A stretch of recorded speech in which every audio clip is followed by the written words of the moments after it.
नमस्कार मित्रांनो, मी अनुप नागपुरे तुमचं स्वागत करतोय आपल्या assistant town planner previous year question 2013च्या सिरीजमध्ये. आजची आपली सिरीज ही सेकंड लास्ट असणार आहे. आज आपण क्वेश्चन नंबर 86 पासनं ते 95 पर्यंत बघणार आहोत आणि लास्ट पार्ट 8 मध्ये उरलेले 5 क्वेश्चन कंप्लीट करणार आहोत. ओके, त्यामुळे आय होप की तुम्ही खरंच खूप चांगला रिस्पॉन्स देताय या पर्टिक्युलर व्हिडिओ सिरीजला, जी की आपण फ्री ऑफ कॉस्ट सगळ्यांसाठी ठेवलेली आहे आणि प्रत्येक विद्यार्थ्यांनी 2013चा पेपर बघावा, कारण यामध्ये असे काही गोष्टी आहे ज्या की अनएक्सपेक्टेड आहे, अनएक्सपेक्टेड क्वेश्चन्स आहे जे येणाऱ्या असिस्टंट टाउन प्लॅनर 2024-25 साठी आपल्याला उपयोगी पडू शकतात. ओके, यासोबतच आपली असिस्टंट टाउन प्लॅनर येणारी 2024-25च्या बॅच जी आहे किंवा या येणाऱ्या पेपरसाठीची जी बॅच आहे ती फुल्ली रेकॉर्डेड फॉर्मॅटमध्ये अवेलेबल आहे, जी तुम्ही आपल्या प्ले स्टोअरवरनं एके इंजिनिअरिंग अकॅडमी या पर्टिक्युलर ॲपमधनं परचेस करू शकता. Clear? So let's see, we are starting the question number 86. मित्रांनो, क्वेश्चन नंबर 86 काय म्हणतो? Which of the following is an investment analysis approach to determine real estate value. बघा, to determine the real estate value आपल्याला determine जर करायची असेल तर खालीलपैकी कोणती मेथड ही सुटेबल असणार आहे? तर बघा, कॉस्ट अप्रोच तर बिलकुल नसतं. नेट प्रेझेंट व्हॅल्यू जर का तुम्ही बघितलं, net present value, so net present value काय करतं रे? Future cash flow value determine करण्यासाठी मदत करतं, ज्यामध्ये रिअल इस्टेट व्हॅल्यू जी आहे ती सुद्धा डिटरमाइन केली जाऊ शकते. कंपॅरेटिव्ह सेल अप्रोच नाही, यामध्ये काय कंपॅरिझन केलं जातं, आणि इन्कम अप्रोच सुद्धा नाही. सो करेक्ट आन्सर आहे बी, ज्यामध्ये नेट प्रेझेंट व्हॅल्यू अप्रोच हे करेक्ट आन्सर आहे. म्हणून 86 ला बी करेक्ट. ओके, नाउ 87 चा जर विचार केला, the market value method of valuation differs from investment analysis method in all of the following ways except it is prospective rather than retrospective. म्हणजेच ही method संभाव्य आहे का? या पर्टिक्युलर केस मध्ये करेक्ट आन्सर येणार प्रॉस्पेक्टिव्ह रादर दॅन रेट्रोस्पेक्टिव्ह, कारण या particular condition मध्ये ही जी मेथड इथे शो केलेली आहे या particular, so it is the prospective rather than retrospective, कारण की इट इज पॉसिबल किंवा संभाव्य कंडिशन आहे, त्यामुळे 87 ला ए करेक्ट येणार. सो 87 ला ए करेक्ट. क्लिअर? तुमच्या नोटबुक मध्ये सुद्धा हे न्यूमेरिकल किंवा नोट्स मध्ये हे न्यूमेरिकल किंवा क्वेश्चन तुमच्याकडे असू द्या. क्लिअर? यानंतर मित्रांनो, which method of valuation is generally practised for those properties which are not brought and sold. Which are not brought and sold, कोणत्या कोणत्या प्रॉपर्टीज असतात ज्या घेऊ शकत नाही किंवा विकू शकत नाही? पब्लिक प्रॉपर्टीज ज्या असतात, जसं की हॉस्पिटल आहे, स्कूल आहे, किंवा पोलीस स्टेशन आहे, किंवा होली प्लेसेस असतील. ओके, जेवढे काही होली प्लेसेस असतील, all these properties are not to bought and not to sold. म्हणजे हॉस्पिटल विकलं किंवा एक गव्हर्नमेंट हॉस्पिटल विकलं किंवा स्कूल विकलं, पोलीस स्टेशन विकलं, अशा गोष्टी कधी आपण ऐकल्या नाही. किंवा एखादं मंदिर विकत घेतलं. ओके, जे काही होली प्लेसेस असतील ते, तर अशा पर्टिक्युलर केसमध्ये in the market but valuation is done for the technical account purpose only. बघा, या पर्टिक्युलर केसमध्ये लक्षात ठेवायचं, जेवढ्याही पब्लिक प्रॉपर्टीज असतात त्याचं जे व्हॅल्युएशन केलं जातं हे कॉन्ट्रॅक्टर मेथडने केलं जात असतं. क्लिअर? म्हणजेच काय, कॉन्ट्रॅक्टर मेथड काय सांगतं की ज्या प्रॉपर्टी विकू शकत नाही किंवा घेऊ शकत नाही त्यांचं व्हॅल्युएशन जर करायचं असेल तर कॉन्ट्रॅक्टर्स मेथड आपण यूज करतो. डोक्यात फिट्ट करून ठेवा मित्रांनो, 88 ला जो ऑप्शन ए आहे हा करेक्ट येतोय, कारण कॉन्ट्रॅक्टर्स मेथड ही अशा प्रॉपर्टीजसाठी युजफुल आहे ज्यामध्ये कोणतीही प्रॉपर्टी विकू शकत नाही किंवा विकत घेतल्या जाऊ शकत नाही. अशा पर्टिक्युलर केसमध्ये कॉन्ट्रॅक्टर मेथड ही युजफुल आहे. क्लिअर? सो 88 ला A correct. 89, belting method of valuation is generally practised when. Belting method, आता नॉर्मली बेल्टिंग मेथड तुम्हाला माहिती आहे की फ्रंटेज फार कमी असतो, डेप्थ फार मोठी असते. अशा पर्टिक्युलर केसमध्ये आपण काय करतो, नॉर्मली बेल्टिंग मेथड यूज करतो. So building is of a public use and it is not a saleable in the market, बिलकुल नाही. Information available on a transaction of properties in the same area is weak, बिलकुल नाही. The plot size is big and has a less frontage and more depth, exactly बरोबर. Frontage फार कमी असेल, depth फार मोठी असेल आणि मग याला आपण सुटेबली 3 बेल्टमध्ये काय करतो, डिवाइड करतो आणि त्याच्यावरनं त्याच्या व्हॅल्यूज फाइंड आउट करतो. आय होप सो आधीचे जर का तुम्ही सिरीज बघितली असेल 2022 ची, तर त्यामध्ये याच्या व्हॅल्यूज पण काढून दाखवलेल्या आहेत किंवा याचे फॉर्म्युलेज काय आहे ते पण काढून दाखवलेले आहे. जर का ती सिरीज बघितली नसेल तर डिस्क्रिप्शनमध्ये त्याच्या लिंक्स दिलेल्या आहेत, त्यामधनं एकदा गो थ्रू करा. क्लिअर. सो ऑप्शन सी हे करेक्ट आहे. क्लिअर. Now next 90.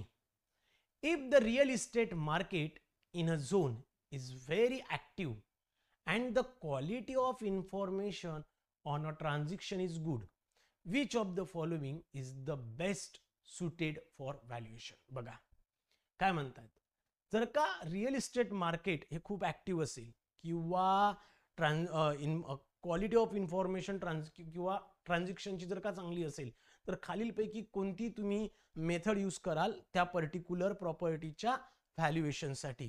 तर लक्षात ठेवा, या पर्टिक्युलर केसमध्ये मित्रांनो 90च्या केसमध्ये आपण काय करतोय की कंपॅरेटिव्ह मेथड यूज करत असतो. रेसिड्युअल वापरत नाही, बेल्टिंग पण नाही आणि प्रोजेक्ट पण नाही. ऍक्च्युली या पण मेथड सुटेबल आहेत, असं नाही की नाही आहे. या पण मेथड सुटेबल आहे, सॉरी बेल्टिंग नाही, या दोन्ही मेथड सुटेबल आहेत, नाही असं नाही, but it is very less suitable for such a kind of purpose. Okay. जर का एखादं रिअल इस्टेट मार्केट खूप ऍक्टिव्ह आहे किंवा ट्रान्झॅक्शनची गुड व्हॅल्यू मिळत असेल, त्या पर्टिक्युलर प्रॉपर्टीवर एक चांगली व्हॅल्यू मिळत असेल, तर अशा केसमध्ये कंपॅरेटिव्ह किंवा सेल कंपॅरिझन मेथड, ओके, हे तुम्ही तिथे युटिलाइज करू शकता आणि या पर्टिक्युलर बेसिसमध्ये कंपॅरेटिव्ह मेथड अप्लाय करून तुम्ही त्या पर्टिक्युलर प्रॉपर्टीची व्हॅल्यू काढू शकता. तसंही कंपॅरिझन किंवा सेल कंपॅरिझन मेथड किंवा कंपॅरेटिव्ह मेथड ही कधी चांगली असेल किंवा खूप जास्त सुटेबल असतं ज्या वेळेला एखाद्या रिअल इस्टेट मार्केटमध्ये किंवा खूप जबरदस्त भाव चालू आहे किंवा मग ट्रान्झॅक्शन खूप चांगल्या पद्धतीने होत आहे. अशा वेळेला कंपॅरेटिव्ह मेथड किंवा सेल कंपॅरिझन मेथड ही वापरली जात असते. त्यामुळे 90ला बी करेक्ट येतो. सो 90 साठी मित्रांनो बी ऑप्शन एक करेक्ट आहे. ओके. त्यानंतर 91 काय सांगतो, coconut plantation comes under the following category of crops. Coconut kharif, rabi, summer, none. Okay. आता बघा कोकोनट काय आहे रे, तर कोकोनट काय आहे, ही लॉंग टर्म म्हणजे खूप वर्षापर्यंत जगणारे झाड आहे आणि जे वर्षानुवर्ष कंटिन्युअसली फळ देत राहतात. म्हणजे नारळ हे कंटिन्युअसली मिळत राहते. म्हणून ना हा खरीफ आहे, ना हा रब्बी आहे, ना समरचा आहे. कारण कोकोनटच्या केसमध्ये बघितलं, कोकोनट प्लांटेशन जर का बघितलं, हे नॉर्मली पेरेनियल क्रॉप्स मध्ये येत असतं. लक्षात घ्या, कशात येतं, पेरेनियल क्रॉप्स मध्ये येतं. आणि या पर्टिक्युलर केसमध्ये पेरेनियल क्रॉप्स मध्ये जर येत असेल तर ही परमनंट क्रॉप आहे. परमनंट क्रॉप आहे, खूप लॉंग टाइम पर्यंत चालणारं प्लांटेशन आहे. त्यामुळे यापासून जे काही फळ मिळतं, नारळ म्हणा, नारळ सारखं, तर त्या पर्टिक्युलर केसमध्ये हे नारळ लॉंग टाइम पर्यंत मिळत राहते. म्हणून यासाठी ऑप्शन डी हा करेक्ट येतो. हे ना खरीप आहे, ना रब्बी आहे, ना समर आहे. त्यामुळे याला काय म्हणतोय मी, नन ऑफ द अबोव हे ऑप्शन त्याच्यासाठी करेक्ट राहणार. क्लिअर. सो 91 ला T correct. Now 92. What is the prescribed number of years of net income taken into account for estimating the capitalized value of a land for the purpose of determining compensation? बघा Lara काय सांगतो, Lara काय सांगतो, जर का एखाद्या particular capitalise value find out करायची आहे कॉम्पेन्सेशनच्या बेसिसवर, तर साधारणतः 30 वर्षाचा डाटा हा व्हॅल्युएट केला जातो आणि त्या 30 वर्षाच्या डाटावरनं अशा पद्धतीने कॉम्पेन्सेशन डिटरमाइन केलं जातं. म्हणजेच काय, 30 इयर्स हे करेक्ट आन्सर येतं. म्हणून 92 ला 30 इयर्स म्हणजे ऑप्शन सी हे करेक्ट ऑप्शन आहे. क्लिअर? लक्षात ठेवायचं, ज्या वेळेला एखाद्या पर्टिक्युलर प्रॉपर्टीचं नेट इन्कमच्या बेसिसवर कॅपिटलाइज व्हॅल्यू कॅल्क्युलेट करायची असेल किंवा कॉम्पेन्सेशन फाइंड आउट करायचं असेल, त्या पर्टिक्युलर केसमध्ये 30 वर्षाचा डाटा व्हॅल्युएट केला जात असतो. क्लिअर? सो 92 ला सी करेक्ट. 93 बघा, यासाठी मी मुद्दाम एक कंडिशन पण टाकली आहे, minimum support price of wheat is fixed by. खरं तर CACP म्हणजेच काय, commission on agriculture cost, commission on agriculture cost हे प्राइस खरं तर सर्व ठरवत असते, किंवा मिनिमम सपोर्ट प्राइस जे आहे MSP ज्याला बोलतो आपण गव्हाच्या बाबतीत म्हणा, तर ती ही MSP ठरवते. पण याचे सर्व अधिकार सेंट्रल गव्हर्नमेंटला दिलेले आहे किंवा सेंट्रल गव्हर्नमेंटच्या अंडरमध्ये या कंडिशन केल्या जातात. म्हणून या पर्टिक्युलर केसमध्ये ऑप्शन ए करेक्ट आहे, बिकॉज CACP म्हणा किंवा MSP which runs under the central government act. Okay, आणि या पर्टिक्युलर केसमध्ये ज्या काही व्हॅल्यू फिक्स केल्या जातात, the central government then fix the MSP based on the CACP's recommendation. CACP ने जे काही रिकमेंड केलेलं असेल त्या बेसिसवर सेंट्रल गव्हर्नमेंट त्याची व्हॅल्यू फिक्स करत असतं. लक्षात घ्या, हा एक अनएक्सपेक्टेड क्वेश्चन होता. 2024-25च्या जर का पेपरमध्ये विचारला तर याचं तुम्हाला आन्सर इझिली यायला पाहिजे. त्यामुळे लक्षात ठेवायचंय, जर का CACPच्या केसमध्ये किंवा commission on agriculture cost and प्राइसवर जर का क्वेश्चन आला तर सेंट्रल गव्हर्नमेंट ह्या व्हॅल्यू ठरवतं. इन केस जर का सेंट्रल गव्हर्नमेंट हे ऑप्शन नसतं तर मग मी CACP थ्रू गेलो असतो, कारण CACPच काय करतं, व्हॅल्यू किंवा जी काही कॉस्ट आहे ती रिकमेंड करतं, किंवा मिनिमम सपोर्ट प्राइस जी आहे MSP हे रिकमेंड करतं, आणि त्यांच्या रिकमेंडेशनवर सेंट्रल गव्हर्नमेंट ती व्हॅल्यू फिक्स करतं. क्लिअर? म्हणून 93 ला आत्ता तरी A correct. A central government option नसतं तर मग मी commission on agriculture cost and price हे आन्सर करेक्ट केलं असतं. क्लिअर? नाउ नेक्स्ट 94 काय सांगतं, if the original cost of a building of ₹30 lakh and its scrap value after 50 years is 50,000, then its annual depreciation using the straight line method is close to. बघा, straight line method काय आहे, खरं तर straight line मेथडचा formula काय आहे तो पण तुम्हाला माहित असणं गरजेचं आहे. स्ट्रेट लाईन मेथड काय आहे, त्यामध्ये आपण काय काढतो, ॲन्युअल डेप्रिसिएशन काढत असतो. बरोबर आहे, ॲन्युअल डेप्रिसिएशन काय काढतो, ओरिजिनल कॉस्ट. लक्षात घ्या formula, original cost minus scrap value divided by useful life. Clear? हा फॉर्म्युला आहे. म्हणजेच जर का इथे विचार केला तर काय येणार रे, ओरिजिनल कॉस्ट जी आहे ती आहे मित्रांनो 30 लाख रुपीज मायनस 50,000 आणि डिवायडेड बाय 50 इयर, आणि हे जर का काढलं तर हे होणार 29 लाख 50,000 डिवायडेड बाय 50. हा कटला. बरोबर, आणि याला जर का तुम्ही डिवाइड करत असाल 295 ला, 295 ला जर का 5 ने डिवाइड केलं तर किती येतं, हे उरलं 5 9 आणि उरलेले 59,000. बरोबर की नाही, 59,000 क्लोजेस्ट टू, हे आन्सर ए करेक्ट. बरोबर, सो 59, 94 ला 59 हे करेक्ट आन्सर येणार. So this is the annual depreciation by the straight line method. So अशा सुद्धा क्वेश्चन येऊ शकतो आपल्या व्हॅल्युएशनच्या पेपरमध्ये, सॉरी आपल्या ATPच्या पेपरमध्ये व्हॅल्युएशनच्या पार्टमध्ये.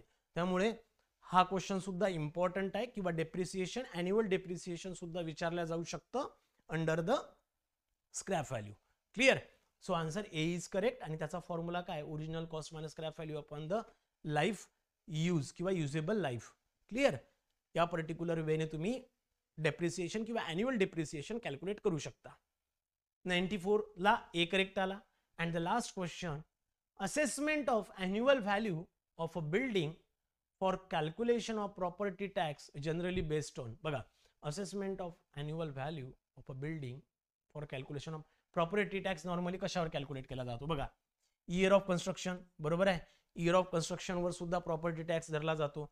Nature of use of property कशी आहे, कमर्शियल आहे, रेसिडेन्शियल आहे, मिक्स्ड आहे, त्याच्यावर, आणि सेल्फ ऑक्युपाईड ऑर रेंटेड या सुद्धा बेसिसवर त्या पर्टिक्युलर प्रॉपर्टीचा टॅक्स फाइंड आउट केला जातो. म्हणजेच यासाठी तिन्ही कंडिशन बरोबर आहे, म्हणून option D all of the above जो आहे तो करेक्ट येतो. म्हणजेच 95 ला ऑल ऑफ दी अबोव हे ऑप्शन करेक्ट येणार. ऑप्शन डी हा परफेक्ट आहे. क्लिअर. आणि अशाच पद्धतीने आपण आजसाठी थांबूया. पुढच्या पार्टमध्ये आपण जो लास्ट पार्ट आहे 8 नंबरचा तो कंप्लीट करू आणि 2013 ची PYQ सिरीज बंद करू. Thank you guys.